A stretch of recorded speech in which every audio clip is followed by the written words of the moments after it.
I have other topics for you. Yes, let's do it. Let's start with this.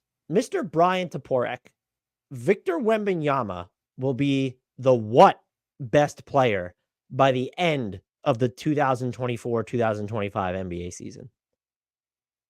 It is so hard not to go very reckless. It's like, Well, the issue with him is I'm wondering I'm sure there is something you could say that would be reckless, but the problem with Victor Wembanyama is he is so good that mhm, nothing seems hyperbolic or reckless. right. But yeah, I think if you said he would be the single best player in the NBA, Well, okay, hold on. This would not be my pick. I want to okay. make that absolutely clear. If the Spurs are sixth or something in the Western Conference next season, Yeah. there's a non-zero chance that he just wins the MVP award, right? I I've considered throwing $5 on him just for like why not? Although does he What are his hit the MVP odds? Are they even like, do they have odds? I haven't looked, but I would assume they're not great. I Yeah, I could mean, I would agree with you. I'm just curious, like, or is everyone thinking along the same lines as you? And so it's kind of just like the Lakers effect of their odds are always going to be inflated, deflated, however you want to phrase it, but their payout's not going to be as lucrative because so many people are just investing in them to win the title. Oh yeah, so he's that yeah, that is he is plus 1,800 on FanDuel. So I would not actually put money on that because that is not high enough. But I know for DPOY he's already like the a minus 190 favorite 2 months before or yeah, what, 2 months before the season starts? Like that's just insane. But I mean I think that speaks to part of the dilemma here. Like it's wild to have such a commanding DPOY favorite at this portion of the offseason, but that's the expectation for him. Like from here on out, he is the annual DPOY candidate. And then I think to your point, like the evolution he showed throughout last season was frankly horrifying because you just don't see that. You just don't see that type of improvement like during the season. Like most improved player typically goes to a guy who just got way better from one season to the next. Like if most improved player was who improved the most over the course of the season, it should have been Wemby last year. And there's no reason to think it's not going to continue along that development path because he just seems to be wired the right way. And it seems like the people around him have been very conscientious about his health, knowing that he is this like such a unique prospect and that they've really been focused on like let's build up your lower body. I know leading up to the draft there was like so much focus on like him working out his big toe, which was like something I just never heard of for a big man, but apparently that's one of the big contributors to these injuries. So all that is to say, like I think I still have him behind Jokic, Luka, SGA, probably Embiid, although I don't feel great about that. Embiid did drop 70 on them though, so I'll give it to Embiid for one more year. Giannis, maybe LeBron, maybe Steph. I think he's clearly going to be a top 10 player by the end of the year. Wouldn't shock me if he's nudging up into the top like 6 or 7 conversation. That feels like it might be the right number. And it's just, I think what's going to come down to is it might depend on how you value defense because Yeah. he's a defensive monster, but also just, do we collectively have we appreciated how many strides he made offensively last year? He was No. shot to close the season. So after he gets basically moved to being the Spurs' primary big, so it was in early December. Mm-hmm. He shot through the end of the season 38.7% on pull-up triples. That's wild. When you look at the players who attempted as many or more pull-up triples as he did during that span, the list of them who hit them at a higher clip are Trae Young, Darius Garland, D'Angelo Russell, Kyrie Irving, Jamal Murray, CJ McCollum, and Mike the God Conley. And it's just like one of these names is not like the others. Like there are all these guards, they're ones or twos, and there's Victor Wembanyama, he's not even a position, he's like a thingamabob. And like the fact that he has that, in addition to just the IQ on his vision and his passing, especially when he had space in San Antonio. I know progress isn't linear, but like this was how, for anyone watching on YouTube, like it was just going up the entire season last year. And so you named the players that I would not be prepared to say. There's only 4 players to me that I think you look at and say he won't be better than them by the end of next year. And that's Jokic, that is Shea, that is Luka, and that is who am I forgetting? Is it only 3? Oh, I would say no. I'd probably throw Giannis in there. I'm willing when you factor in availability with the Embiid stuff. I'd throw him in there. LeBron is kind of falling off that. I know Jalen Brunson is having a moment. I know Jason Tatum is out there, but look, Jason Tatum can't even get minutes for Team USA. What are we doing here? I'm taking Wemby over Jason Tatum right now. Like, that was a troll, right? Like, I'm not actually commenting on the Jason Tatum not getting minutes talk. Yes. But I'm going to say I'm going to give myself a 1-player cushion and say that he will be, I guess it's the same answer as you. You said 6th or 7th.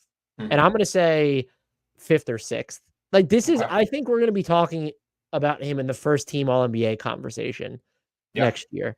Do you worry at all, though, about how the Spurs' performance could technically impact that for him to where I think you look at the numbers and they killed people when he played with Devin Vassell and Trey Jones. Zach Lowe cited it a million times, but if you take Devin Vassell out of that and just put in Trey Jones, they were still like a +6 per 100 possessions. You've now given him CP3, another year of Devin Vassell, competent. I know Kings fans think that Harrison Barnes is like the worst player alive, but you gave him like another kind of competent forward option, at least offensively, in Harrison Barnes. There's they could be better, but there's a chance they're still bad. The West is brutal, and maybe the Spurs kind of steer out of it. I don't think they would because they signed CP3, but maybe it was done under the agreement of we're going to give you this money, and if we need to move you mid-season, we'll do that.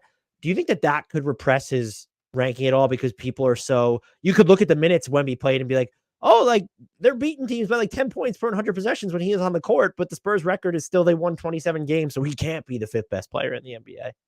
Yeah, I think it could affect his All-NBA candidacy. I don't think it should be held against him in like the who's the best player in the NBA conversation. And maybe that might sound like those should not be those 2 things should go together. Like in theory, the 5 best players should be on All-NBA first team. But I think, as you said, obviously now the minimum game requirement. So if he doesn't play 65 games, he's not even going to be in that conversation. But I think team success factors more into that, where I don't take that into consideration when I'm just thinking like, okay, who is the best player of this group? And, like I'm sure Celtics fans will be furious that I said I would take Victor Wembanyama over Jason Tatum, but like swap the 2 and which team is better next year?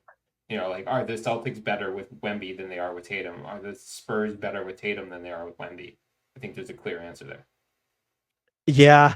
Oh man, that's just those are waters I don't want to have to traverse though next season where I do. And look, I'm not even putting down their fans, but like Celtics fans with Tatum, Knicks, I've already seen some like player rankings come out. I've seen where Jalen Brunson has been ranked, and I'm like, all right, like Jalen Brunson had a fantastic year, but are we really putting him in the top 5 conversation right now?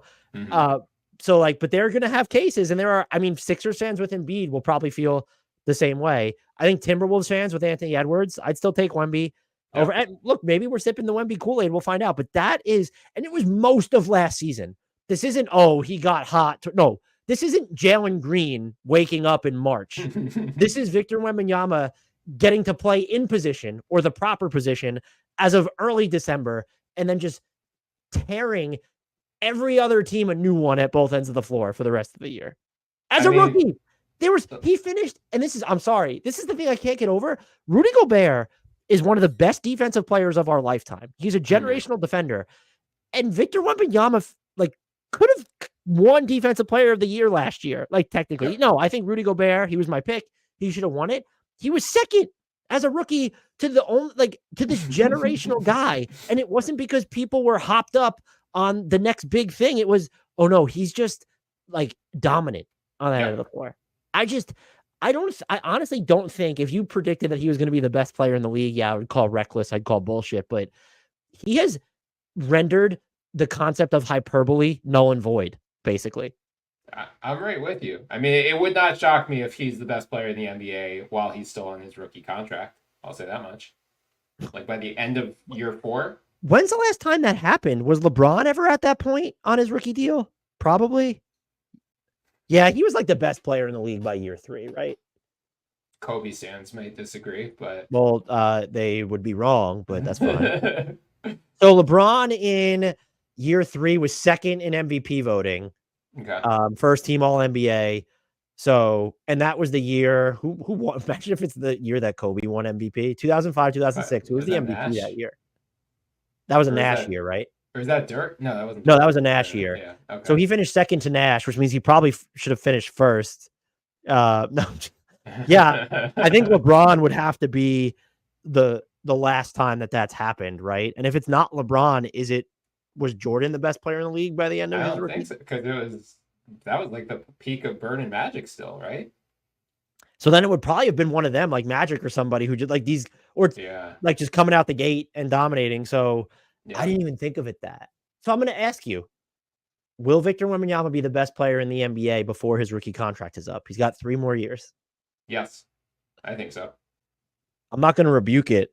I'm not going to make a pick myself because I'm choosing not to, but I don't have an argument against it. I've sipped a lot of the Kool-Aid, but like as soon as I saw that guy, it was I don't know if he merited the same skepticism coming into the NBA that Luka Doncic did from some people out there. But yeah, as soon as Wemby stepped on the floor, it's like, oh, okay, I get it. I could, I understand. I understand why everyone was freaking out about this guy. This makes total sense. So yeah, like there is just there is nothing outside of his possible range of outcomes, including best player of all time. I mean, it's not. I mean, just who else has the package of DPOY favorite as a sophomore in the NBA, plus can also shoot threes and average 25 points a game? He averaged 20 as a rookie. Why can't he average 25 in the next when he's got Chris Paul setting him up all year? I think the only argument, and I'll give it, I don't want to ever have to talk about it unless it actually happens because there is legitimacy to it. But if you're harping on, well, maybe his body just won't hold up. Sure. That is almost the only argument against this guy will not be the best player in the NBA for a sustained period of time at some point. Yeah. And we should all be rooting against that because that would really set the guy. I mean, he's so fun. Yeah. Yeah. I mean, he's like, I haven't played NBA 2K in a long time, but like back when you did create a player, he's the exact type of player you would create. A 7'4" guy who can block every shot and shoot threes. He is the you most wouldn't even create that creation. And create a player because you would think that was too big, but he doesn't look too big to play basketball. He just looks like Grant would say it this way. He looks like a basketball player who's 7'4", just happens to be 7'4". It's not a 7'4" guy who was forced to play basketball. Yes, that's a good way to put it. Yeah, I guess I haven't played since they like started all the microtransaction stuff, so it's probably too expensive to build your own Victor Wembanyama now.